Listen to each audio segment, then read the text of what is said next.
Kids Ministry on August 2nd. Like everything else this season, it will look different from what we previously had. We will be taking precautions to keep the classes clean and sanitized. However, social distancing won't be an option.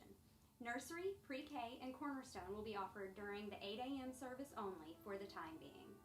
Also, our Cornerstone class will meet during the entire service with our own time of worship, large and small group teaching, and activities. So if you're going into kindergarten through 4th grade, this will be a time for you. I can't wait to see you back in Kids Ministry in a few weeks.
KFC3 Kids and Parents, it's Jess, and I have an exciting announcement.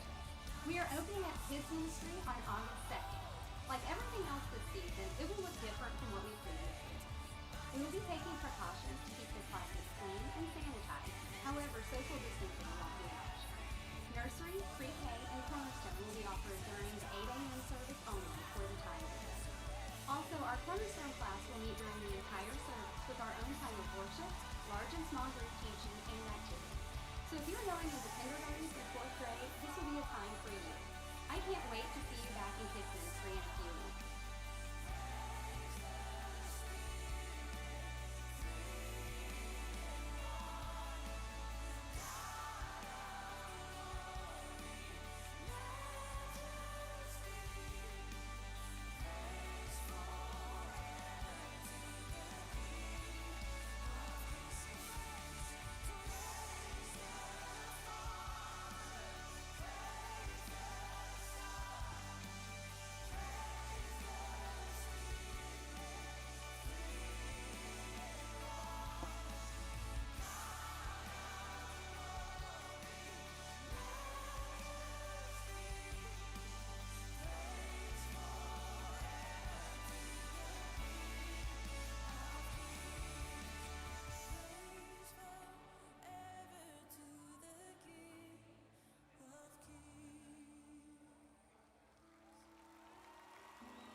Good morning, everyone.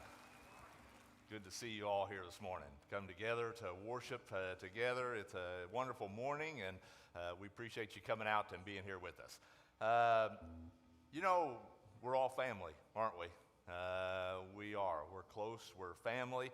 Although I did hear one time that a family is like a brownie. It's sweet and with a few nuts, and I'm not sure, we won't say where the nuts are at in here, but we serve the same Father, and we're together, and you know, through whatever times it is, good times, some of you have had good times this last week, and we want to celebrate that with you. But a lot have suffered hard times. We know those that have lost loved ones, going through sickness or isolation or whatever it might be. But we're here for each other. Whether you're here with us in person or online, we want to be here as a family together to serve through this. You know, Paul wrote in 2 Corinthians 1, verses 3 through 5, he said, "All praise to God and Father of all mercy, God of all healing counsel. He comes alongside us when we go through hard times. And before you know it, he brings us alongside someone else who is going through hard times, so we can be there for that person just as God was there for us. We have plenty of hard times," it says, "but no more so than the good times of his healing comfort." We get a full measure of that too. We have reason to come to worship this morning, a God who heals and comforts us. Would you all stand as we worship together?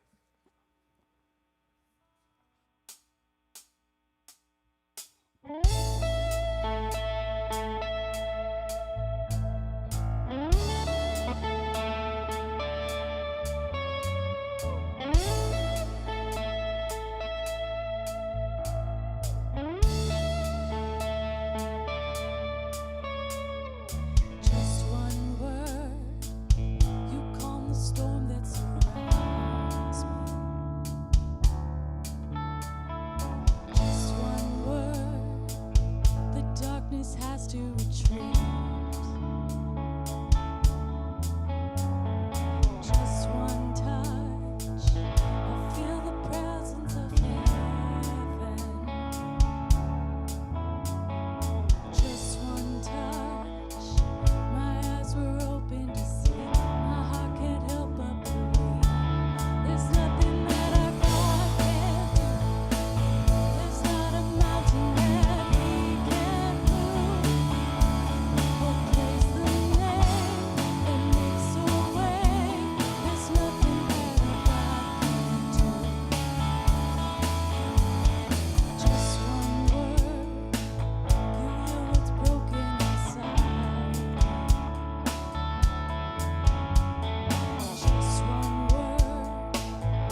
morning, everyone. Really good to see you here today. Thanks so much for making the effort to be here. It's always good to see people in the seats. And so thanks for being here today. So anybody know who Kyle Busch is? Kyle Busch, yeah? Okay. If you don't know who he is, I'll give you a hint. He is not related to President Bush, okay? Kyle Busch, he is a what? Yeah, NASCAR race car driver. And so he's kind of made no bones about it that he plans on retiring as soon as he notches his 100th win. And last weekend at the Texas Motor Speedway, he came within 2 of reaching that mark, or at least he thought, right?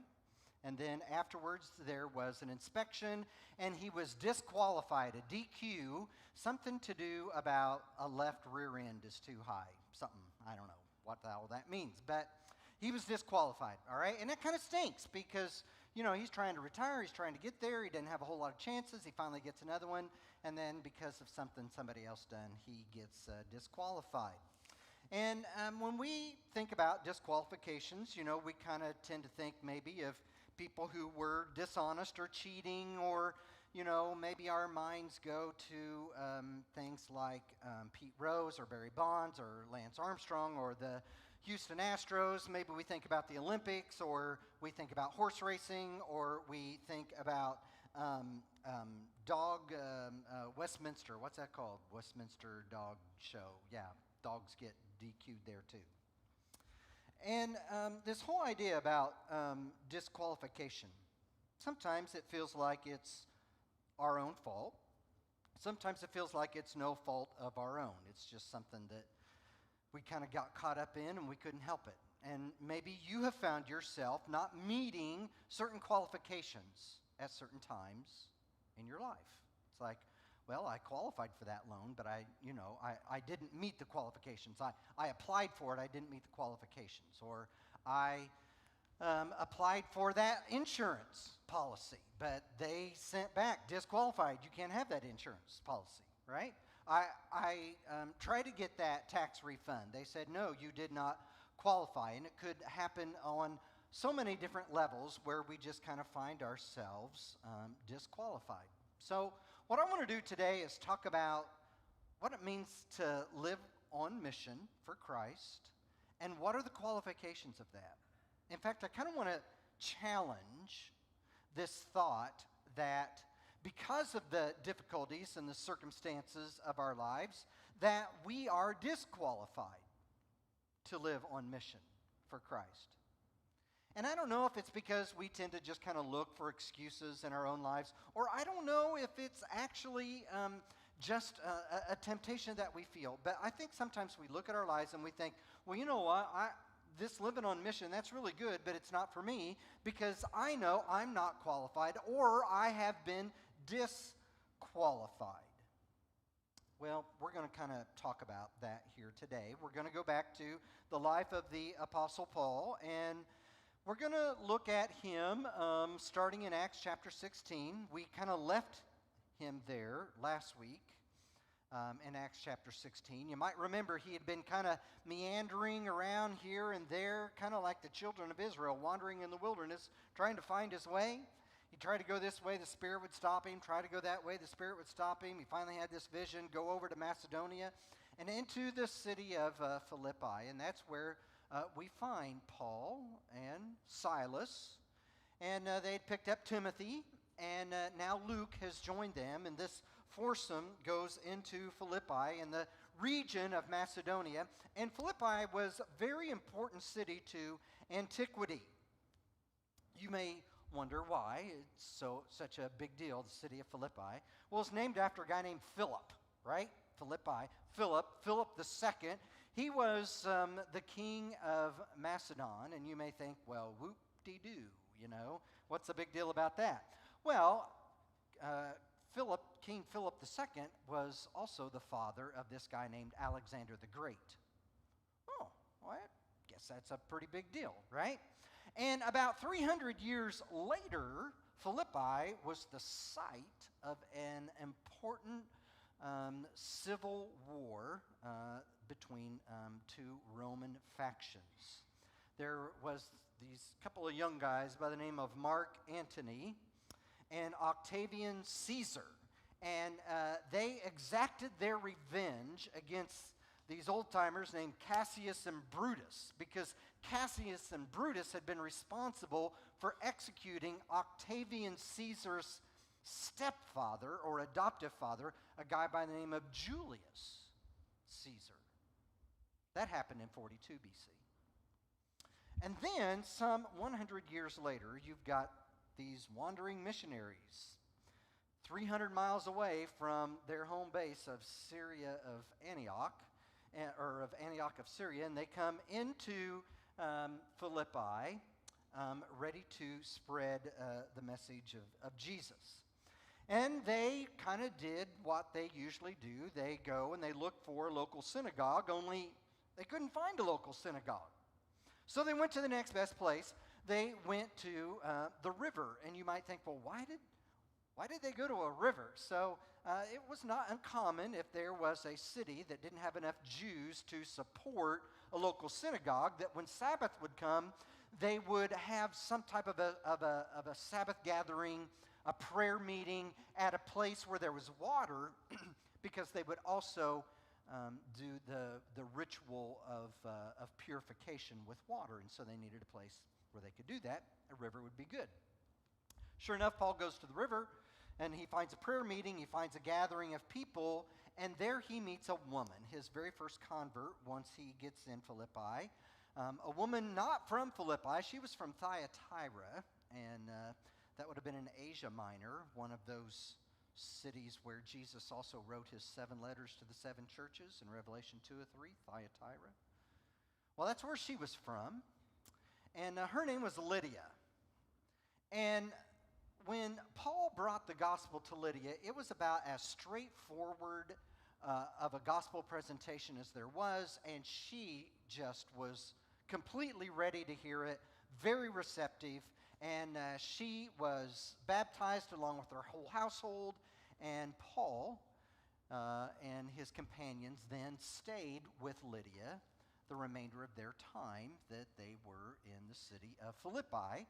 And that's where I want to pick things up here today, as we pick it up in chapter 16, verse 16, and we think about this whole idea of being qualified. What qualifies me to live on mission for Christ, all right? So verse 16 says, "Once when we were going to the place of prayer, we were met by a slave girl who had a spirit by which she predicted the future. She earned a great deal of money for her owners by fortune-telling. This girl followed Paul and the rest of us, shouting, 'These men are servants of the Most High God who are telling you the way to be saved.'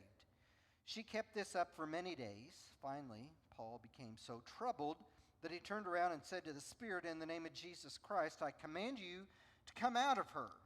At that moment, the spirit left her." So, here is Paul, and he's just, for multiple days, getting rather annoyed by this demon-possessed slave girl. And even though what she was saying was true, it was highly annoying, and she was just making it very difficult. Imagine trying to have a conversation with someone, trying to witness to somebody, and this person is kind of yelling, screaming in your ear, making a public statement, and here she is yelling, screaming over the top of him. So he just kind of reached a point where it's like, man, I can't take this anymore. And so he cast the demon out, and as usually is the case, whenever God would do a miracle through Paul in his missionary travels, it kind of was met with some kind of a mixed reaction. And that's the case here. It says in verse 19, "When the owners of the slave girl realized that their hope of making money was gone, they seized Paul and Silas and dragged them into the marketplace to face the authorities. They brought them before the magistrates and said, 'These men are Jews and are throwing our city into an uproar by advocating customs unlawful for us Romans to accept or to practice.'"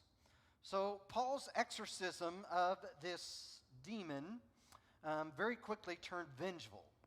And it's interesting because the accusation came from the Jews. who were making an argument for the Romans. So it can get kind of wild sometimes when you're out on the mission field, and that was very true of Paul in this day. And the accusation was basically that Paul and his friends had come into Philippi and had turned the city upside down, and they were causing quite an uproar. And it all had to do with some strange Jewish teaching about their Messiah, this guy by the name of Jesus, who they were claiming was both king and Lord. King and Lord. You go around the Roman Empire and you start saying anybody other than the emperor was king and Lord, and you're going to get people pretty fired up. And when you get people pretty fired up, you're probably going to end up disturbing the peace, which was never a good thing to do in the Roman Empire. So it says in verse 22, the crowd joined in the attack against Paul and Silas, and the magistrates ordered them to be stripped and beaten. That's never good, right? After they had been severely flogged, they were thrown into the prison, and the jailer was commanded to guard them carefully. Upon receiving such orders, he put them in the inner cell and fastened their feet in the stocks. So when it came to most crimes, including that of disturbing the peace, which the Romans took very seriously, by the way, you just kind of punished first and asked questions later. So they were severely flogged, and then they were put into the jail. They were put into the inner cell of the jail, which would have been the most secure place, obviously, but it was also the darkest and the hottest and the least ventilated and the worst smelling and the most unsanitary place in that jail cell. So it was the last place you would have wanted to be if you were trying to recover from some kind of a beating. It was miserable, and you can be assured that they were suffering. You get the picture in your mind what's going on here? This is a very unpleasant situation. But then we find one of those remarkable statements. Verse 25, it says, about midnight, Paul and Silas were praying and singing hymns to God, and the other prisoners were listening to them. You know, they had very little chance of sleep. I'm quite sure it would have been just a wretched night. And so they just prayed and praised their way well into the night. And yet, I don't know how they would have kept themselves from not feeling rather defeated. In fact, I would think pretty utterly defeated. I mean, how could they possibly accomplish mission given their circumstances? What good were they to Jesus here locked up, beaten in the middle of this jail cell? And yet, here's the thing, all right? Their suffering did not disqualify them from their service for Christ. If anything, their suffering qualified them for service, given those very circumstances. Because of where they were, and because of the hardships they had been through, and because of how they chose to respond to those difficult circumstances, they had an audience. And they had a platform that there's no other way they could have had that audience and that platform. That jailer, those prisoners were hanging on their every word. And one of the greatest opportunities that we ever have to serve God comes in the midst of our hardships and our suffering and our difficulties and our pain. Because when that happens, God is enhancing our ability to live on mission for Christ, because people are watching us and they're paying attention. They want to know, well, how's that Christian? How's that Christ follower? How's that person going to respond given this tough circumstance? They take notice. And we have a platform we never have before. So, this isn't the end of the story. It gets pretty dramatic here. So it says in verse 26, suddenly there was such a violent earthquake that the foundations of the prison were shaken. At once all the prison doors flew open, and everybody's chains came loose. The jailer woke up, and when he saw the prison doors open, he drew a sword and was about to kill himself because he thought the prisoners had escaped. But Paul shouted, "Don't harm yourself. We are all here." Man, there's a lot going on here, and we got to give God the glory and the credit, because this was an act of God. No question about it. There was no coincidence. God brought this earthquake and caused all these things to happen. I'm not sure that the jailer was thinking along those lines, though. More than likely, that jailer would have thought that Zeus was angry. And you may think, well, that sounds kind of crazy. But this was an earthquake-prone area, and it was very common thought among the pagans, the Romans, that earthquakes were the result of the gods, their deities, being angry and just shaking things up, right? And so no wonder this jailer is utterly freaking out because he thinks Zeus is about to lose his mind and exact his punishment, and all the prison doors are open, which means the prisoners are going free, which means he's going to lose his head. And yet it is in that moment that in desperation, this jailer is receptive to hear some good news. It says, verse 29, the jailer called for lights and rushed in, fell trembling before Paul and Silas. He brought them out and asked, sirs, what must I do to be saved? It's kind of hard to know maybe exactly what the jailer was asking. He might have been asking, how do I get my sins forgiven? He might have been asking, how do I get out of this mess? Because I'm about to lose my neck. It really doesn't matter. It didn't matter to Paul or Silas because they seized the opportunity regardless of the intent of the question, and they shared the gospel with him, and they brought him such very good news. But I want you to think about the circumstances of this next one that God brought into his life. It was at the most unlikely situation, in a jail, middle of the night. They were beaten, bleeding, bruised, suffering, hurting, stinking. And there's an earthquake, and there's confusion, and maybe some prisoners were trying to leave, maybe some were. We don't know what all's going on. And this guy's ready to end it all. It's so utterly chaotic, right? And that's when God used them in a mighty way. What must I do to be saved? So it goes on, verse 31. They replied, believe in the Lord Jesus, and you will be saved, you and your household. Then they spoke the word of the Lord to him and to all the others in the house. At that hour of the night, the jailer took them and washed their wounds. Then immediately he and his family were baptized.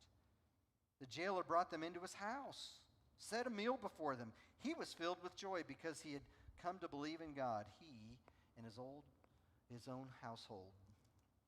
This near tragedy turned into a celebration, and it's another great ending. Another family gets saved. Another family's sins are buried in the waters of baptism. Only this time it was a jailer. A jailer. I want you to think about that. A guy who had a reputation for executing brutality and accepting bribes.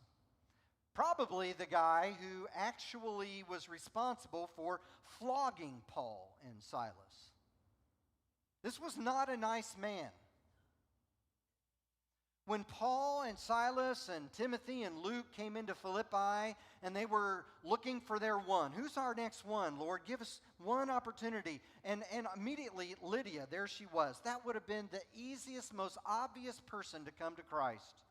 Hey, did anybody know any nice people that we could go and share the gospel with? Oh yeah, there's a lady down by the river. You'll find her there every Sabbath. And her name is Lydia. I bet she would love to hear about this Jesus. She was what we call low-lying fruit, easy to pick, just right there. Not the jailer. This is a different dude. He's like the Leroy Brown, baddest man in the whole town. That was him. He was a bad dude. He was mean. How did Jesus get a hold of this mean man's heart? It happened because of what God did in Paul and Silas's life. He put them in that jail. He gave them an audience. And they took advantage of that opportunity. They took advantage of their suffering and the very special circumstances that created. They could have never reached him any other way except for the circumstances and what they were. You know, I think things could have gone a whole lot differently in so many different points in this story. You know, even after the beating and the earthquake and the doors being open and, you know, they could have just run for it. I mean, wouldn't that be your inclination? It's like, oh, man, this is great. Let's get out of here. Oh, man, he's screaming in there. I think he's getting ready to kill himself. Ah, he deserves it. Look what he did to us. You know, instead of settling the score, they sympathized. And instead of a payback, they chose pardon. You know, I kind of think about maybe even what their attitude could have been, because it would have been easy for it to be very sour. I mean, how did they end up in Philippi anyway? Because that doesn't seem to be where they were going, and the Spirit of the Lord kept directing them in different ways, and in fact even gave them a vision. Remember earlier in the chapter, verse 9, during the night, Paul had a vision, man of Macedonia, come over here to Macedonia and help us. That's where Paul went. You know, and they get over there, and it's kind of like, God, you told us to come over here. You gave us this vision, and now look at the mess that we're in. That's not the way they looked at it. Paul and Silas never used their suffering as an excuse to stop living missionally. They looked at their suffering as a way for them to live on mission all the more.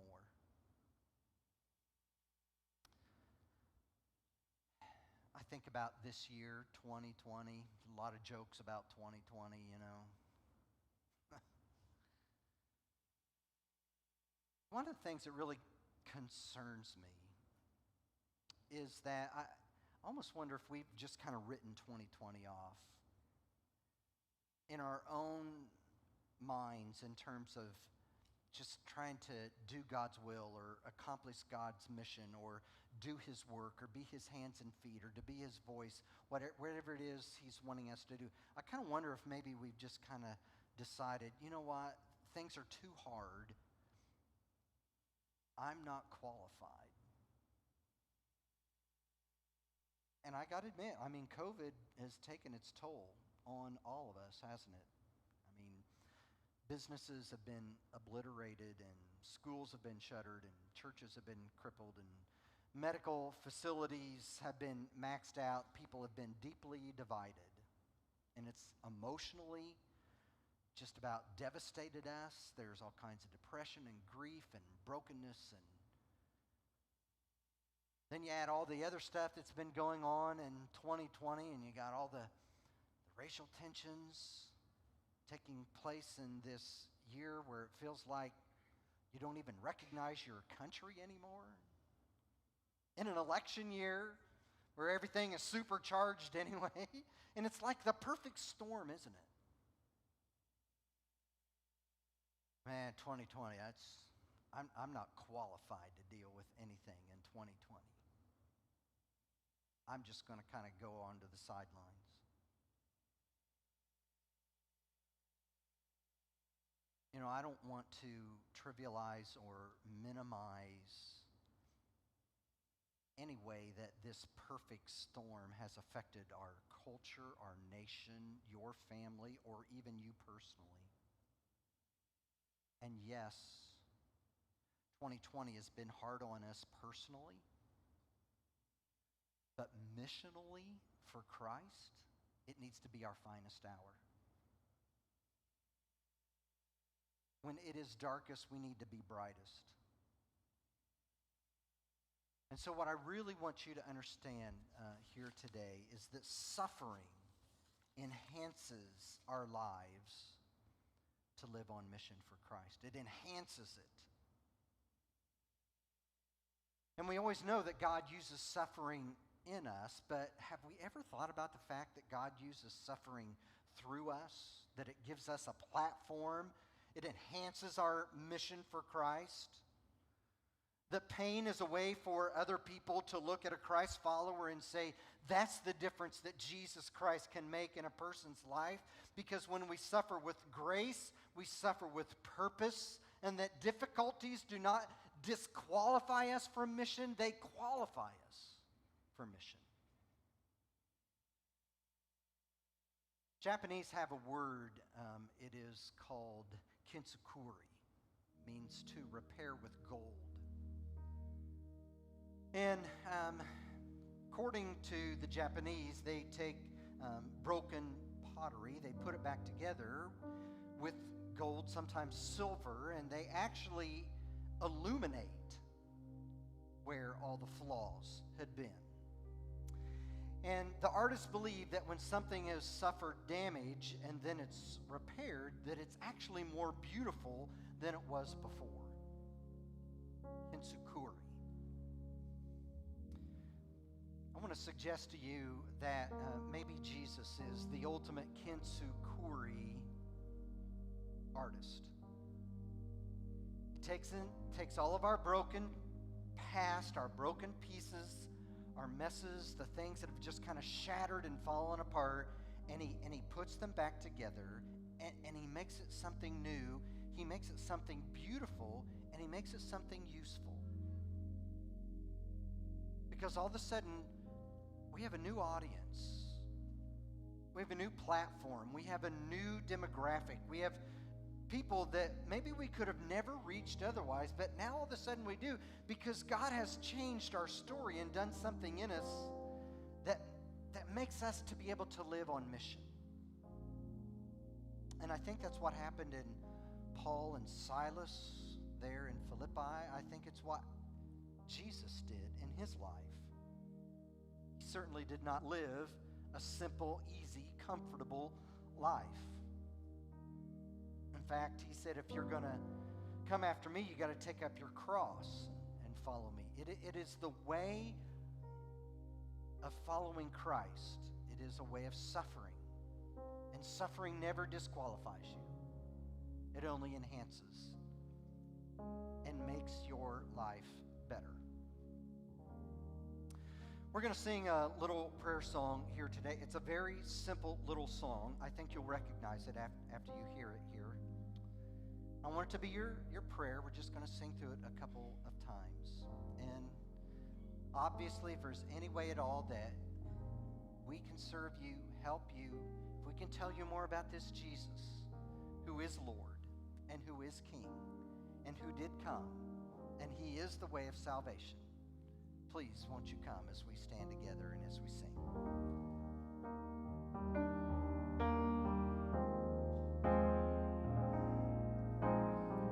If you can use anything, Lord, you can use me.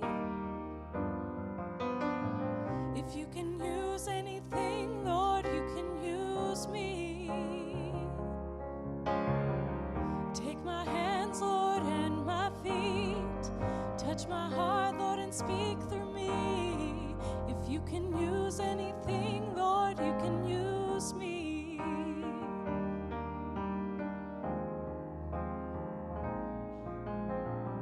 If you can use anything, Lord, you can use me. If you can use anything, Lord, you can use me. Take my hands, Lord, and my feet. Touch my heart, Lord, and speak through me. If you can use anything, Lord, you can use me.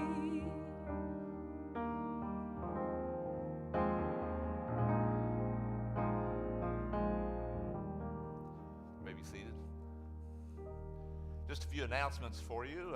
If you didn't catch it before the service, next Sunday there will be nursery, pre-K, and cornerstone, all held during the 8 o'clock service only. So your kids, if they want to go, they're welcome to go to that. This coming week, our church is responsible for Feed Carmi. That's where they provide the lunches to the kids that are needing of that. And they could use some help in the kitchen as well as delivery. They go to Maunee, Crossville, around here in Carmi. So if you could help with either one of those things, see Carlene Garrett. Bulletins are at the end of the rows there where you're at, and there's prayer list back on the table in the back, so you're welcome to pick up one of those on your way out. And again, we'll be dismissed by sections. The ushers will let you know when your turn to leave. And we do ask that you try to get on out so they can come in, and they try to sanitize and get everything ready for the next service as best they can, so that would be helpful to those folks. With that, we will say the Great Commission and read the words of Jesus that he gave to us to remember as we go out this week to live on mission. So if you would, let's read. All authority in heaven and on earth has been given to me. Therefore, go and make disciples of all nations, baptizing them in the name of the Father and of the Son and of the Holy Spirit, and teaching them to obey everything I have commanded you. And surely I am with you always to the very end of the age. Hope you all have a wonderful week.